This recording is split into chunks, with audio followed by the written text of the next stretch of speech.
할렐루야. 7월 2일 목요일 피스투 큐티 영상 시작합니다. 오늘 말씀은 베드로전서 1장 13절에서 25절까지 말씀입니다. 베드로 사도는 지금 로마에 있고요. 로마에서 흩어진 하나님의 그런 백성들을 생각을 하면서 말씀을 전하고 있습니다. 이 베드로의 마음은 베드로의 나이가 지금 이미 60이 넘었고요. 그리고 베드로 자체도 순교를 앞두고 있습니다. 네로 황제는 로마 황제에 등극을 해서 62년에 등극을 했고요. 지금 두 번째, 세 번째 해 이렇게 맞이하고 있는데 로마에서는 하나님의 그런 그 말씀들을 막 전하는 그런 사람들이 생겼을 때 이 마음에 긴장을 해서 이미 한번 유대인들을 추방을 했고 또다시 이 그리스도인들 때문에 막 신경을 쓰고 있는 그런 때입니다. 아마 로마 화재 이후에 썼다면 베드로는 더 긴박한 그런 그 마음들이 있었겠지요. 흩어진 그런 하나님의 백성들, 로마의 그런 압제는 계속되고 있는데 어떻게 그들이 신앙생활을 할 것인가, 이런 안타까운 그런 그 마음을 가지고 지금 말씀을 전하고 있는 것입니다. 이런 마음은 우리가 자녀를 생각하는 마음과 비슷합니다. 또 손주들을 생각하는 그런 그 마음과 비슷합니다. 여러분, 자녀들이 이 땅 가운데 어떻게 살아갈 것 같습니까? 우리는 죽고 나서 다음 세대가 이 세상을 살아갈 때 어떤 마음으로 살아가겠습니까? 또 만약에 우리가 손주를 갖고 있다면 이 손주들이 이 세상에 나가 살아갈 때 어떤 그런 그 마음으로 살겠습니까? 우리는 어떤 조언을 주어서 그들이 담대한 마음으로 세상에서 소망 가운데 승리할 수 있도록 인도하겠습니까? 그런 마음을 헤아린다면 13절의 말씀이 우리의 그 마음 가운데 더 다가오는 것이죠. 그러므로 여러분은 마음을 단단히 먹고 정신을 차려서 예수 그리스도께서 나타나실 때에 여러분이 받을 은혜를 끝까지 바라고 있으십시오. 마음을 단단히 먹어라. 정신을 차려라. 그렇게 이야기하는 것입니다. 왜 그렇습니까? 핍박이 계속 있으니까. 오늘날에는 눈에 보이는 그런 핍박이 우리에게 있지는 않죠. 누가 막 우리를 하나님을 믿는다고 막 옥에 가두고 죽이려고 하고 있지는 않습니다. 그러나 우리도 영적으로 보면 세상의 핍박을 받고 있는 것이죠. 하나님 믿는 사람들이 신앙생활하는 것이 이 세상 가운데 환영받는 그런 일이 아닙니다. 그냥 물에 물 탄 듯, 술에 술 탄 듯, 그냥 세상의 시류에 그냥 속여 사는 것이 좋지. 나는 하나님을 믿어 정신을 차려서 거룩하게 살려고 하고 신실하게 살려는 그런 그 모습이 세상에서 환영받는 그런 모습이 아닙니다. 사도 바울은 당시에 로마에 살고 있는 하나님의 백성들을 향해서 말하고 있지만 또 우리를 향해서 동일하게 말하고 있는 것이죠. 여러분은 마음을 단단히 먹고 정신을 차려서 예수 그리스도께서 나타나실 때에 여러분이 받을 은혜를 끝까지 바라고 있으십시오. 그렇게 이야기하는 것이죠. 로마에 살고 있다가 흩어진 그런 하나님의 그런 백성들은 그 전에 그런 삶이 하나님을 모르던 그런 삶이었습니다. 그러니까 14절에서 순종하는 자녀로서 여러분은 전에 모르고 쫓았던 욕망을 따라 살지 말고 여러분을 불러주신 그 거룩한 분을 따라 모든 행실에 거룩하게 하십시오. 옛날에 세상에서 살던 그런 그 마음으로 살지 말고 세상을 나 살아갈 수 있다고 스스로 생각했던 그 시절을 따라 살지 말고 이제 하나님이 불러주신 그 뜻을 따라서 살라는 것입니다. 성경에 기록하기를 내가 거룩하니 너희도 거룩하여라 하였습니다. 그래서 하나님이 거룩하니까 그 하나님의 부르심 따라서 거룩하게 살아야 된다는 것입니다. 17절 그리고 사람을 겉모양으로 판단하지 않으시고 각 사람의 행위대로 심판하시는 분을 여러분이 아버지라 부르고 있으니.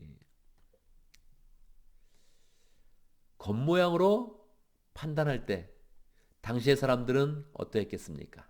겉모양으로 판단할 때 우리는 판단이라 그러면 내가 딴 사람을 판단하는 걸로 생각을 많이 하는데 이 판단은 그런 판단이 아니죠. 내가 딴 사람을 판단하는 것이 아니라 내가 판단받을 때 이 하나님의 백성들이 다른 사람을 이렇게 보기에 어떤 모습일지 생각해 보는 것입니다. 세상에서 성공하는 모습이 아니라 하나님의 말씀대로 살려는 하는 그런 모습이요. 믿음을 따라 살려는 모습이니까 겉모습이 대단한 모습이 아니죠. 우리들의 모습도 생각해 보면 되죠. 우리들의 겉모습은 어떤 모습입니까? 나는 예쁘지?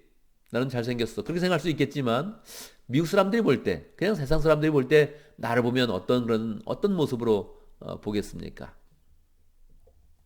뭐 대단하게 감동받으면서 우리의 겉모습을 보면서 와 대단하다 그럴 사람은 많지 않을 것입니다.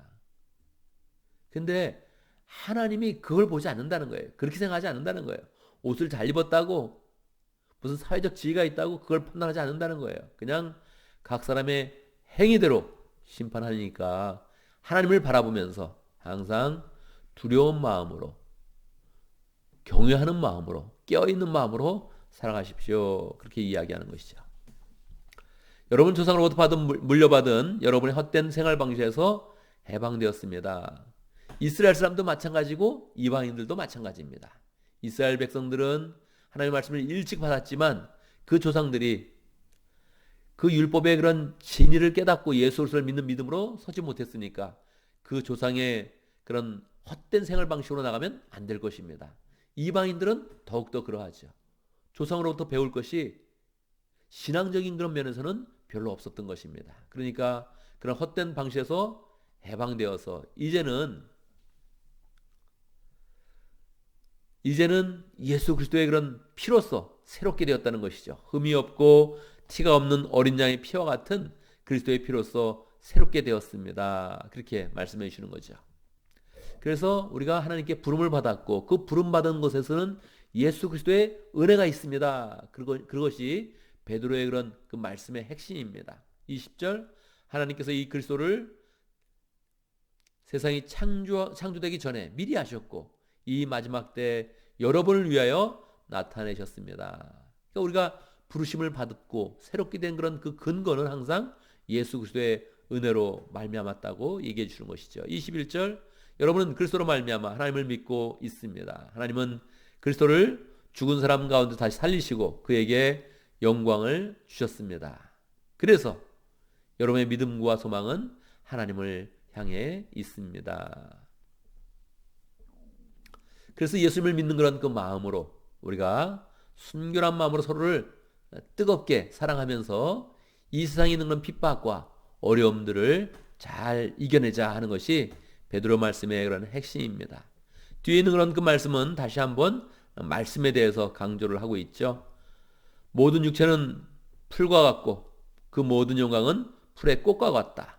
풀은 마르고 꽃은 떨어지되 주님의 말씀은 영원히 있다. 우리가 주님을 통해서 거듭났는데 주님께서 우리에게 말씀을 주셨으니까 그 말씀을 따라서 거룩하고 서로 뜨겁게 사랑하면서 그 어려운 그런 핍박을 잘 이겨내자 하는 그런 그 내용입니다. 오늘 말씀을 보면서 우리는 흩어진 나그네를 향한 베드로의 그런 그 뜨거운 그런 그 마음을 배워야겠습니다. 이것은 우리도 동일하게 갖고 있는 것이죠. 목원들을 향해서 자녀들을 향해서 세상으로 나가고 있는 그런 새로운 그런 연약한 그런 신자들을 향해서 우리도 생각을 해보면 우리도 동일하게 안타깝기도 하고 염려가 되기도 하고 하나님의 사랑으로 잘 권면해서 그들이 영적으로 우뚝 서기를 바라는 그런 그 마음을 갖고 있는 것이죠. 베드로 사도는 예수 그리스도의 그런 은혜를 통해서 우리가 다시 태어났으니 우리들이 이 땅에서 주님의 은혜를 따라서 어떻게 살아야 되는지를 잘 설명해 주고 있습니다. 어떻게 살아야겠습니까? 마음을 단단히 먹고 정신을 차리고 거룩하게 살고 하나님의 부르심의 은혜에 따라서 진리에 순종하는 그런 삶을 살아야 된다. 우리에게 이야기해 주고 있습니다. 오늘 말씀을 또 기억하면서 우리가 함께 기도하도록 하겠습니다. 사도 베드로는 우리 신자들 향해서 흩어진 나그네다 그렇게 이야기하고 있습니다. 세상에 흩어져서 나그네와 같이 살고 있는데 외모의 그런 그 모양은 그러한데 실제적으로는 그 마음 가운데 예수 그리스도의 은혜를 입고 구원함을 받았으니 그 구원함을 받은 대로 부르심을 따라서 거룩하게 살아가라 그렇게 우리에게 전하고 있죠. 우리는 그 마음을 그대로 받으면서 함께 기도하면 좋겠습니다. 우리도 미국에서 흩어진 나그네처럼 살고 있는 것입니다. 흩어진 나그네로서 마음을 더 단단히 먹고 정신을 차리고 하나님의 부르심에 뜻을 따라서 순종하며 잘 살아갈 수 있도록 함께 기도하고, 오늘도 아픈 분들을 위해서 함께 기도합니다. 주의 아픈 분들을 기억하면서 기도하고, 또 코로나 바이러스를 위해서도 계속 기도하겠습니다. 미국에서 이게 확산세가 멈추지 않고 계속적으로 증가되고 있는데, 하나님께서 정말 긍휼을 베풀어 주시도록 사람들의 마음도 잘 겸손하게 만들어 주시고, 또 깨어있게 해주시고, 조심하게 해주시고, 그리고 또 하나님께서 우리에게 또 치료제와 백신도 잘 허락해 주시도록 함께 기도하고, 이러한 가운데서 또 교회 부흥을 위해서 기도합니다. 하나님께서 우리에게 필요한 사람들을 연결해 주시고, 또 영혼이 갈급한 그런 사람, 함께 주의 교회를 세워갈 사람들을 잘 만나게 해주시도록, 저는 어제 또 한 사람을 또 우연히 피소스 하우스에 찾아온 사람을 함께 만나서 또 이렇게 새가족반 과정도 그렇게 또 함께 하기로 했습니다. 하나님께서 우리 가운데 새롭게 계속 연결시켜주는 그런 사람이 생길 수 있도록 함께 기도합니다. 제가 먼저 기도하고 함께 기도하는 시간 갖도록 하겠습니다. 하나님 아버지, 우리를 예수 그리스도의 은혜로 불러주셔서 감사합니다. 그 은혜로 불러주셔서 우리를 새롭게 하시고 거룩한 삶을 소망하며 하나님이 부으실 은혜와 축복을 바라볼 수 있도록 역사하신 것 감사합니다. 우리의 모습은 흩어진 나그네의 모습입니다. 하나님, 이 미국 땅에 살면서 흩어진 나그네의 모습으로 살고 있는데 겉모양대로 살지 아니하고 하나님이 부르신 그 부르심을 따라서 거룩함을 소망하게 하여 주시고 능력 있는 삶을 소망하게 하시고, 무엇보다도 주님의 은혜를 따라서 뜨겁게 사랑하는 그런 가운데 성도들을 잘 세워갈 수 있도록 인도하여 주시옵소서. 하나님, 초대교회 고인들보다 우리가 더 훨씬 좋은 문명 속에서 살고 있는데 영적으로는 더 전쟁이 치열하게 전개되고 있습니다. 우리가 정말 마음을 단단히 먹고 정신을 차려서 하나님의 부르신 그 부르심의 뜻을 따라서 승리하는 복된 생활을 살 수 있도록 역사하여 주시옵소서. 특별히 하나님, 코로나 바이러스 때문에 미국이 참 어려움을 당하고 있고 세계 전체가 다 어려움에 있습니다. 구원하여 주시옵소서. 구원하여 주시옵소서. 하나님의 은혜를 바라볼 수 있도록 인도하시고 치료제도 허락하여 주시고 백신도 허락하여 주시고, 또 하나님 아버지 병으로부터 병마로부터 잘 보호될 수 있도록 주님께서 지켜주시옵소서. 하나님이 지키시는 은혜 가운데서 공체가 이 기간에 영적으로도 잘 부흥될 수 있도록 인도하시고 새로운 삶을 더 잘 만날 수 있도록 역사하시고 하나님과 깊은 교제 가운데서 영적으로도 충만하고 하나님을 더 찬양하는 복된 삶 살 수 있도록 인도하여 주옵소서. 오늘도 하나님의 은혜 가운데 함께하게 해주시고 주님이 부으시는 은혜와 지혜 가운데서 맡은 일 잘 감당할 수 있도록 역사하시고, 어떤 일을 하든지 마치 주님이 하는 것처럼 잘 감당해서 주님의 은혜와 능력과 사랑을 나타낼 수 있도록 축복하여 주옵소서. 예수님의 이름으로 기도드리옵나이다. 아멘.